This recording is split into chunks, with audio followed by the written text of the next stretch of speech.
Shri Sajeev Joseph. Sir, വളത്തിൻ്റെയും കീടനാശിനിയുടെയും വിലവർദ്ധനവ് ചെറുകിട കർഷകർക്ക് പിടിച്ചു നിൽക്കാൻ കഴിയാത്ത അവസ്ഥയാണ് സാർ ഉള്ളത്.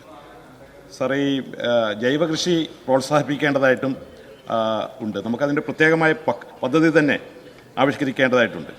സാർ, ഭക്ഷ്യവിളകൾ ഉൽപ്പാദിപ്പിക്കുന്ന കർഷകരെ പൂർണ്ണമായും ജൈവ കൃഷിയിലേക്ക് കൊണ്ടുവരുന്നതിന് എല്ലുപൊടി, കുമ്മായം, വേപ്പിൻ പിണ്ണാക്ക് തുടങ്ങിയ വളങ്ങളും സസ്യസംരക്ഷണത്തിന് വേണ്ടിയിട്ട് കോപ്പർ സൾഫേറ്റ് ഉൾപ്പെടെയുള്ള കുമിൾനാശിനിയും പകുതി വിലയ്ക്ക് ചുരുങ്ങിയത് 5 ഏക്കർ വരെയുള്ള കർഷകർക്കെങ്കിലും ലഭ്യമാക്കാനുള്ള ഒരു പ്രത്യേക സ്കീം സർക്കാർ ആവിഷ്കരിക്കുന്നത് ജൈവകൃഷിയെ പ്രോത്സാഹിപ്പിക്കാൻ വളരെ ഉപകരിക്കും.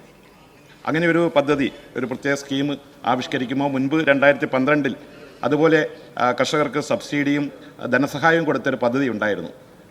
ആ മാതൃകയിൽ ഒരു പദ്ധതി പ്രത്യേകമായിട്ട് ആവിഷ്കരിക്കും. Yes minister. സർ, ജൈവകൃഷിയെ പ്രോത്സാഹിപ്പിക്കുന്നതിനുള്ള സാധ്യമാവുന്ന എല്ലാ കാര്യങ്ങളും ചെയ്യും.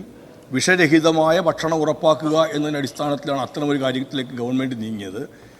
ഇവിടെ കേരളം ഒരു ജൈവ കാർഷിക നയം നേരത്തെ പ്രഖ്യാപിച്ചിരുന്നു.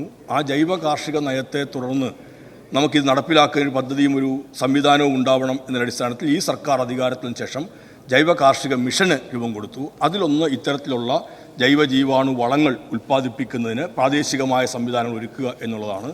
അതിൻ്റെ അടിസ്ഥാനത്തിൽ ഞാൻ ആദ്യം തന്നെ ശ്രീ സണ്ണി ജോസഫിൻ്റെ ചോദ്യത്തിന് മറുപടിയായി പറഞ്ഞു, നമുക്ക് ഇന്ന് കേരളത്തിൽ 23,000-ലധികം കൃഷിക്കൂട്ടങ്ങളുണ്ട്. ആ കൃഷിക്കൂട്ടങ്ങളിൽ കുറേയേറെ കൃഷിക്കൂട്ടങ്ങൾ നിശ്ചയിച്ചിരിക്കുന്നത് ഇത്തരത്തിലുള്ള ഇൻപുട്ടുകൾ തയ്യാറാക്കി നൽകുന്നതിന് വേണ്ടിയിട്ടാണ്. കൂടുതലായി അവർക്ക് പരിശീലനവും മറ്റും നൽകി പ്രാദേശികമായി തന്നെ ഇത്തരം വളങ്ങളും മറ്റും ഓർഗാനിക് മാനുവേഴ്സ് നമുക്ക് നൽകുന്നതിന്, ജൈവ വളങ്ങൾ നിർമ്മിച്ച് നൽകുന്നതിനുള്ള സംവിധാനം എടുക്കും.